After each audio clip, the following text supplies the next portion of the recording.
The first thing that jumps out actually is just to kind of make sure that we're establishing from the beginning that it's really important that the parents are there in the school seeing what's happening.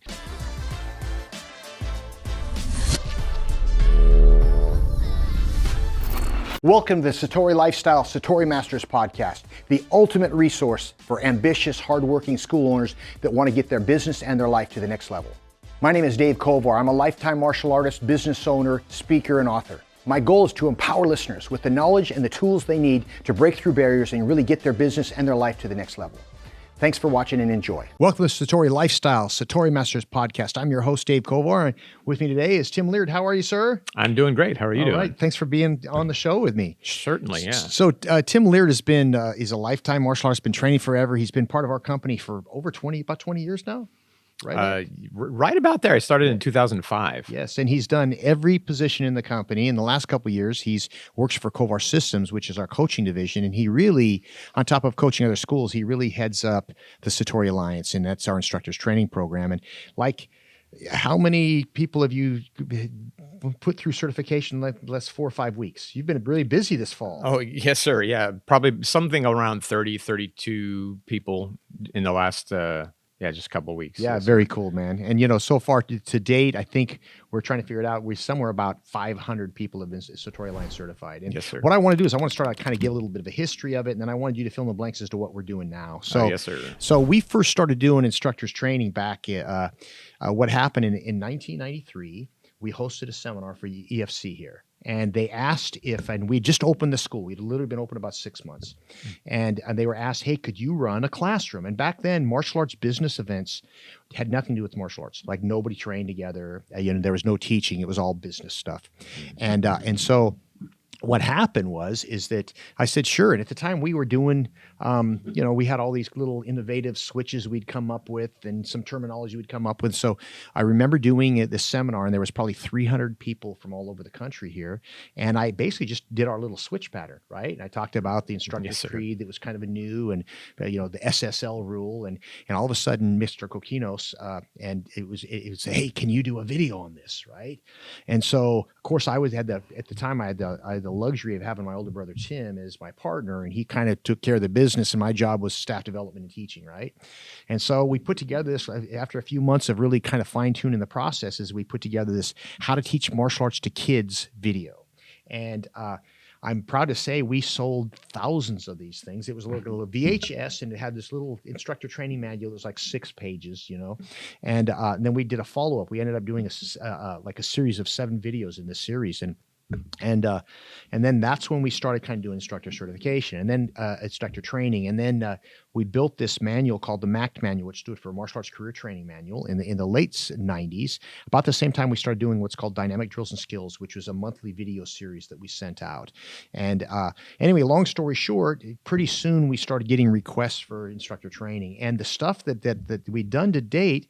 I mean, there was some. I think I'm proud of the content, but there was a lot of holes. Meaning, like I'd put together 16 points, and they were just random. They didn't necessarily tie together. And then fast forward, probably in, I think it was 2016 or 17 is when we launched this Satori Alliance, and that's when we really tried to really come up and fill in the blanks. And that's where you come into play, and that you really have done an amazing job of taking kind of some random thoughts that we are as an organization came together over the years and kind of put them into a real easy to follow syntax. And so the whole intention is it's stuff, as you know, like if a guy's on the floor teaching for 20 years, he's going to figure out most of this stuff on his own. Yes, sir. But how can we get someone in a short period of time to act like they've been a seasoned instructor? So tell me some of the thought process that's gone into kind of the way that we have it structured now. Well, the thought process comes a lot from experience. And a little aside, just a couple of people I was talking to this weekend at the ProMac event were talking about those videotapes and those VHS tapes from way long ago. Yeah. Yes, sir. Yeah, some of them I think even still have them. By the way, before I forget, I got to really stress the importance of what an important pivotal role Nick Wilson has had in this process. Oh, yes, sir. Well. He's more involved in our schools now, but boy, he's certainly been a key thing in getting it going. Yes, sir. Yeah, and so the idea is first of all, we just had to get organized. Excuse me. Give me a second here. Okay, I'm good. Yeah, first of all, we just had to get organized. So taking everything, and hats off to you, sir. You captured a lot of great content over the years, and we'd been using it the whole time. Taking everything and organizing it into kind of a logical Right. progression, right? And at the time we were thinking we were kind of already doing it because we developed our sort of our TNT and our in-house like instructor training. How do we get some of these young up and comers again to be able to command the floor like a veteran, like you said, in a short amount of time? And so we started kind of like just figuring out kind of what worked and what didn't work, and based on that, we put everything out up on a whiteboard, listed it all out, and started putting it into categories and figuring, all right, what do they need in their first month? What do they need after that? What do they need in their second month of training? And and that's kind of how the pathway evolved and kind of began.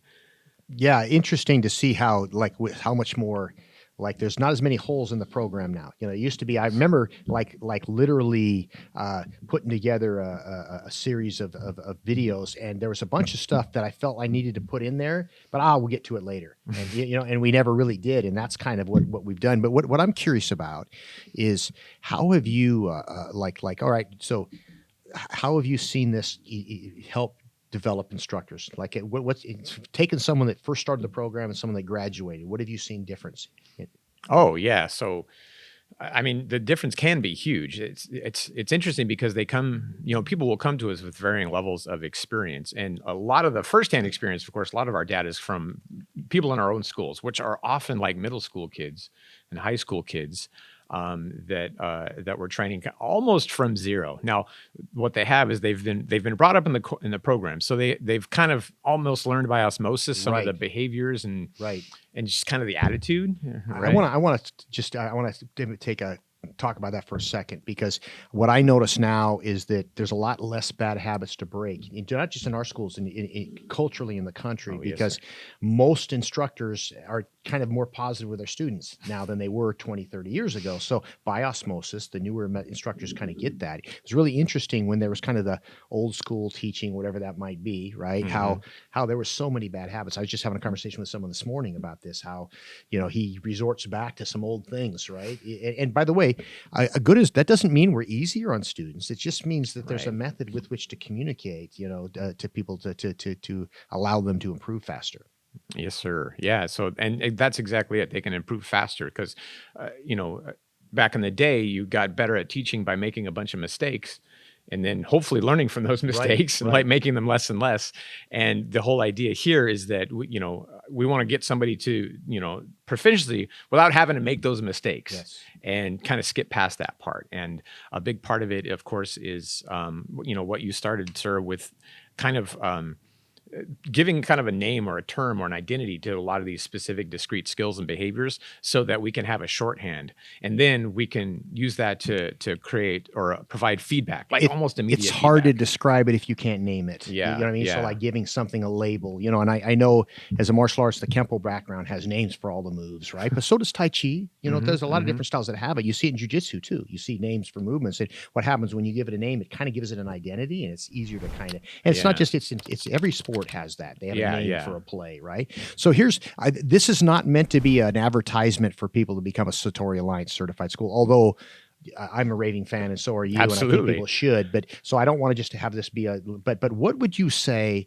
You got somebody out here who's teaching, who's maybe a really good martial artist, and maybe they haven't any formal. Remember, being a good instructor doesn't necessarily mean it's just about how to teach a good sidekick. It's a whole mindset. So what would you tell somebody that what does it take to be a good instructor? What kind of things should they be thinking about?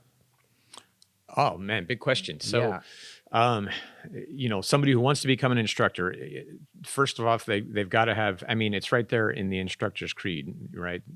Patience and enthusiasm. Yep. Those two things to start off with, right? Because Rome wasn't built in a day, so to speak. And they got to just, at some point, love what they're doing, because otherwise, eventually they're just going to drop off. They're going to lose interest. They're going to lose motivation. So those two things, first of all. Yeah, well, I'm going to touch on that. I look at it like the will and the skill. They got to want to be there, right? Absolutely. How many times have you been to an event where the person that's teaching you, that's not going to be a martial arts event, it could be some other event, they have the knowledge, but maybe it was a professor in school or something, but they have no interest in being there, right? They have the skill, but they don't have the will, right?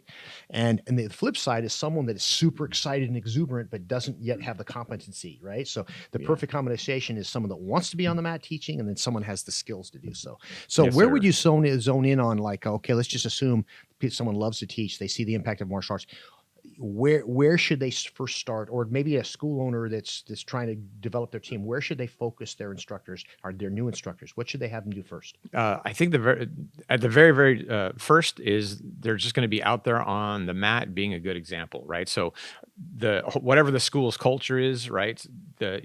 Train them to be an exemplar of that school culture, and then be out there on the mat with the students. So, I might have a 10-year-old junior black belt who's been with us for a while, and he's got some pretty good skills, and he's out there just kind of rocking those skills next to an 8-year-old yellow belt, and he's just providing that example, right? When the instructor says, attention, calls everybody to attention, and that black belt is snapping to attention, he's providing the example for all those other students in there, right? You're kind of setting the tone. So that's the first place. And this to is start. a really important thing, because I talk to a lot of school owners where they don't want to get those young helpers out there because they're in the way, right? Kind of like, what are you doing? I've been there. You know what I'm talking Yes, about. sir. But Yes, sir. everybody's got to start somewhere, and you got to kind of bide your time. But that being an example, just a fire starter, is a great place to have them go. What's next? Next is I think building the rapport with the students, right? So getting them out there and starting to not just be the example, but interact. And all that is high fives and smiles and good jobs, right? And all that kind of stuff. And at first, I think that, very well-meaning future instructors are going to want to fix all the problems that they think they see. Yep. And we really got to pull them back from that, right? And so, just focus on the positive at first. Yeah. So, it's interesting because, a new instructor, they're very enthusiastic to make corrections. And it used to be, that's what I would tell people, right? It's like, all right, look for people with their knees aren't bent, and tell them to bend their knees. But now it's like, we got to train those new instructors to look for the good, right? Yes, sir. So that's, if you can train someone to notice when someone's knees are bent, know when they're putting high energy and commenting on it, the correction comes really easy. But I think it's a really important distinction that like is a must to do. And, the other thing that you've seen this before, where you've got some 8-year-old on the mat and there's some 11-year-old assistant, and how important that relationship can be. Oh, yes, sir. Yeah. Versus just the 8-year-old with that instructor. Right.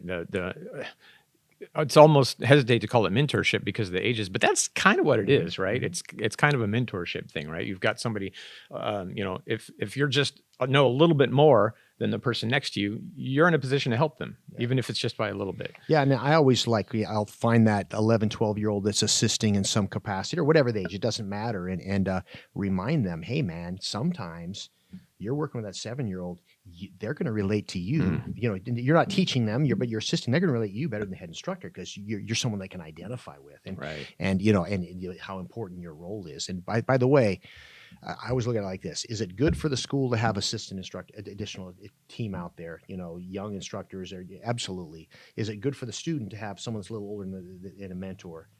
But is it good for them to help out? Yeah, absolutely. Yeah. So the concept, teaching is learning twice. What is your feeling about how does it value me to be out there on the floor helping out? Oh, yeah. So like you said, teaching is learning it twice. When you're trying to explain something to someone that you kind of already know, yeah, you've got to think about it again. You've got to think about it from a different angle. It forces you to sort of change your perspective on things a little bit and find new ways to explain it, new ways to think about it. And sometimes a little aha happens. So have you, I know, because you're an excellent teacher, and I've seen you, you always were good, but you've really evolved a lot. Have you ever had a student's question, go, well, I have to think about that a little bit. Yeah, all the time. And those are my favorite questions, honestly. Yeah, and they make you. And you've heard me talk about Terry Poxon before. There's an old student, but the story that I haven't told, I talk about Terry Poxon was a student we had for a long time that died of multiple sclerosis, and she was this amazing gal, and she fought it to the end. And I remember one time asking her if she could make things, could you make it better? And she said, I know I can make it better because I make it worse. I know you've heard that story a bunch, sir. but it really had an impact on me. That you can apply that to anything. But the other thing that she would do is she would come in, and she actually was a transfer from another a school that I knew the instructor. We trained together, Mhm. and she had to go with me because the other person moved away, and she didn't really want me as an instructor. She wanted that other instructor, but that person wasn't around. So she came to me with kind of a bit of an attitude, kind of like, Mhm. and she used to always question everything. And when she would show up to class, she'd say, "Why did we do that move this way?" And when she'd come to class, and I'd only been teaching for a couple of years, right? I had my own school, and she was very intimidating. And I remember going, "Oh no, Terry's here." But you know what? She made me a better instructor. Absolutely. Yes, It's sir. kind of like the story of the five blind men and the elephant. Do Mhm. you remember the story? Yes, sir. You want to share it or you want me to? Go ahead. You do it. Yeah, so the five blind men come up to an object and they're supposed to tell me if I get it wrong. They're asked, what is this thing? So one of them's grabbing something and it's kind of long and thin and twisty. And he says, oh, it's a snake. And another one is grabbing something that's kind of round and coming up from the ground and, oh, it's a tree. And I forget the other Yeah, ones. someone grabs in something solid and goes, "Oh, it's a spear," and somebody else grabs Yes, something that feels yes. like a rope. "Oh, it's the tail," and grabs the tail, and somebody else Right, touches on the side and goes, "Oh, it's a wall," and it's a elephant. right. But they're all correct, but they see a different perspective. I love Hmm. that. That's kind of what teaching does for you. What it Yes, does, it gets you yes. to look at that perspective from all different views. So now you get the whole view, so to speak. Absolutely. Yeah, yeah. So what? So next kind of number next. All right. So what would you say about if you as an instructor ever had a student that was really challenging to work with that ended up being a pretty decent student? Oh, yeah. Yeah, it happens all the time. So what advice would you give somebody when they're out there? They've got this kid who just can't pay attention or is super Hmm. shy or behavior's bad or whatever it is. What advice would you tell that person? Well, I think I'm just going to be parroting what I've heard from you, sir. Is right. Catch them doing something right, build rapport with them, and just provide clear expectations and feedback. If you see him walking in the door that day, right, and you're thinking, oh, here's Jimmy, right, and you're thinking the last class, and like, wow, Jimmy was really struggling last class. So go find Jimmy right then and just and talk about it. Hey, Jimmy, how you doing? Right. Establish the rapport and talk about those expectations. What do you want Jimmy to be doing? And kind of just talk about it. Hey, Jimmy, you know what? I'm really looking forward to having you be a leader today and stand really, really still in an attention stance. You think you could do that for me? And then, during class, give them the opportunity to do that. And when they do it, you jump on them, right? Super Right important. there. Yeah. Super And, important. and give them What you that don't want to feedback. do is he was perfect for 5 or 10 minutes and you didn't notice, and then he Yeah. starts messing up and you comment, right? You got Right. to catch him doing things right, so to speak. There was a student I had. His name was TJ, and as a matter of fact, the room that we're filming is where I taught his first lesson, and this would have been 30 years ago, man. And he was the most uncoordinated kid I'd ever worked with in my life. And right directly after the first class, he was real shy, sweet kid. Not like he was like a attention span thing. He just couldn't even, he didn't know which his right hand, his left Yeah. hand. And I remember his dad and my older brother Tim, who was the program director at the time, come up right afterwards, and his dad said something like, "You think he'll ever be a black belt?"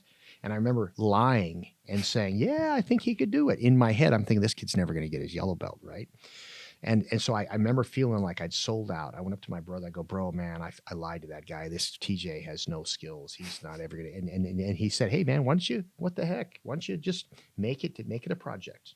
Right. And 5 years later, guess who gets his junior black belt? And guess who's pretty darn good? Right. TJ. Yeah.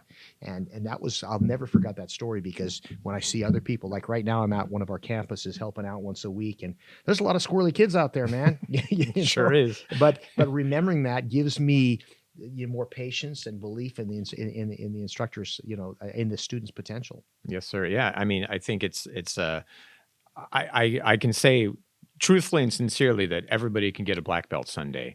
I think it's just a matter of, well, maybe it might take a little longer for some people. And that's it. And right, that's where that patience comes in on everybody's part. Yeah, no doubt about it. All right. So how do you handle, you've got somebody that's, really is losing interest. They're a student and they're feeling frustrated and behind. Mhm. What do you tell them? How do you, that conversation goes? Wow, you know what? It can go a lot of different ways depending on, what really is going on. And I think that's the first thing, is try to figure that out, right? And so you mentioned they're feeling behind, and so immediately my suspicion would be maybe they're not making it to class as often as they want to or should, right? So I'm kind of maybe gonna check against the attendance and see what's going on there. Oh yeah, they have been making it to class. We have a conversation, try to figure out why they haven't been making it to class, and then from there, it's a conversation with an assumed solution, Right, right? right. Ask the right questions and assume there's a solution to it. And then it's probably going to be a matter of, hey, let me help you out. Give me a couple of, extra one-on-ones here and there. Keep your foot in the door. Let's look at the class schedule and see if we can talk through some alternative classes you could come to. All great ideas. I think what's really important is that if we believe in what we do, and I know you and I both do, then we have an obligation to keep them in the program, right? Yes, sir. And so there's always an assumption that the classes have to be good, because if your classes are only mediocre, there's nothing we can say that's going to be there. But I always look at it like, I want to know the parents' feedback too. Where are they? Are they supportive of this program, or are they just looking for an easy out? But if we find out the parent is, oh yeah, we love this program, but he's just losing interest, doesn't want to come, then there's hope, right? Yes, sir. If the parents don't want to be there, then it's hard to keep the child in the program, and which kind of full circle makes us, what can we do to continue to educate parents on the benefits of martial arts? Anything jump out for you? What kind of a message should we be giving? I know it's kind of a deep question, but what jumps out for you? I think that one thing the first thing that jumps out actually is just to kind of make sure that we're establishing from the beginning that it's really important that the parents are there in the school seeing what's happening. Love it. Right? Because they, then the results will be obvious, right? They'll be self-evident, right? The things that their child is hearing during the mat chats, the skill that they're gaining, right? When they see the process, I think that's kind of the groundwork, right? Because it's really easy to explain all that stuff to people, but they might not get it until they've seen it or experienced it firsthand. So I guess that's where my mind went, is to try to establish that at the beginning. What I think is interesting is that why instructor training is so important, and a blatant plug for Satori Alliance. If you're a school owner instructor and you want to develop your team more, you should look at Satori Alliance, because I think what we put together is a pretty darn good program. But the reason why we have to be better teachers, if let's just say to the people that are parents out there that have when your son or daughter was in third grade and you didn't really like the teacher, they were okay, it wasn't great. Does your son still go to school? Yes. What about if the parents are pretty cool with the teacher, but the kid doesn't really like the teacher? Does he still go to school? Yes. But here's the deal. When we do what we do, we have to be better, because two things have to happen. First off, if the child loves the program and the parents don't really want to bring him, eventually the parents are going to win out. If the parents love the program, but the child doesn't really want to go, eventually the parents are going to give up. Yeah. So it forces us. We have to have both the attention and the respect and the appreciation from the parents as well as the kids. Yes. Which really means we got to step up our game. Absolutely. And there's so many things that can happen to keep a kid, or anybody for that matter, from going from white belt to black belt. Right. Along the way, that we just have to have our A game on. Absolutely. Yeah, very cool. And a big part of that is the attitude and staying positive and making sure that we're being really deliberate about building that rapport with the students and the parents. Right. It's not enough just to I can do a really good side kick, and I know the technical points of a side kick, and I can articulate how to do a side kick. That's not enough, right? We've really got to make it a positive experience for everybody, and not just for the natural athletes. Right. It's got to be something that everybody can participate in, and everybody feels good about. People are drawn to exciting things, but they stay where they feel appreciated. Yes, sir. And so one of the things that we need to continue to do is to the old classic "make me feel important," Zig Ziglar, right? What can we do to make those students, when they come in, be happy to see them, and make the parents feel important as well? Because it's hard to quit relationships. It's easy to quit things, but when you develop a strong relationship with your student and their parents, man, and you put your spirit into them, it's easy to say, hard to do, but worthy of challenge. That's really, I think, a super important recipe for long-term training. Yes, sir. Yep. And you and I have talked about this a ton before, but we have to remember that certainly if you're a professional martial arts instructor, you need to be profitable to stay in business. That goes without saying. But that what we do, we're not selling some used car, some worthless trinkets. What we have is massively valuable. And if we can remember and lead with that when we're having a quick conversation with somebody or getting someone enrolled, if we can in our head think they need this program, it's going to benefit for them, then that's really going to, the words might be the same, but it's going to feel completely different. Yes, sir. Yeah, that reminds me of one of my favorite conversations to have with instructors and instructor trainees is I asked them, and I got this from you, of course, but I prompt them to think about a mentor or a coach or a teacher from their past that really had an impact on them. They liked them, and or they, something about them was memorable. And we share stories about who that was. I always talk about my sixth grade teacher, Mr. Sabin, and Mine was my sixth grade teacher, Mrs. Austin. there we go. But then the cap on it is, of course, well, now you have the opportunity to be that person for some young person that you're interacting with right now. We don't know who it's going to be, right? But 20 years from now, is there someone going to have a similar conversation where you're the person that they remember?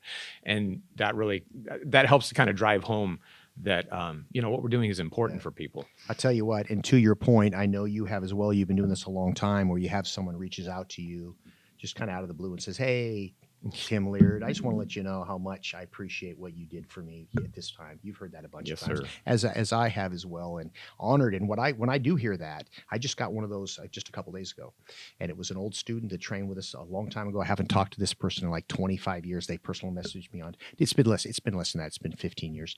Personal message on Facebook with this just articulate.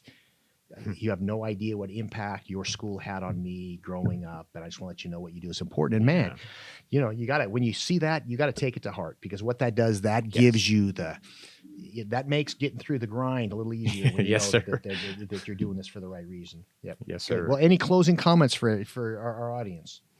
You know what? If you're a martial arts instructor out there, just remember that it's super important and valuable what you do. And if you've been thinking about getting into martial arts, go ahead and do it. And if you've been thinking about, hey, maybe I'd like to teach martial arts, maybe part-time, maybe just on a volunteer basis, don't let that go unsaid. And bug your instructor or find somebody to express that desire, and they can help you along. Yep. And by the way, if anybody's sincerely interested in learning more about our program, you can go to kovarsystems.com and look for the Satori Alliance, and pretty proud of that program. And thanks for tuning in, everybody, and we'll talk to you all next week. Thank you, Tim, for being on the line. Happy to. Bye-bye. Thank you for tuning in today to our podcast. I hope you found it valuable and inspirational. To stay connected, please subscribe to Apple Podcasts, Spotify, or wherever you go for your podcasts. If you enjoyed today's show, please give us a 5-star review. And we really sincerely would appreciate some feedback. Your feedback helps us to create high-quality content that will help others in the future. If you'd like to follow me, you can go to Dave Kovar on Facebook or Haunchie Dave Kovar on Instagram. Thank you so much for watching, and I'll see you on next episode.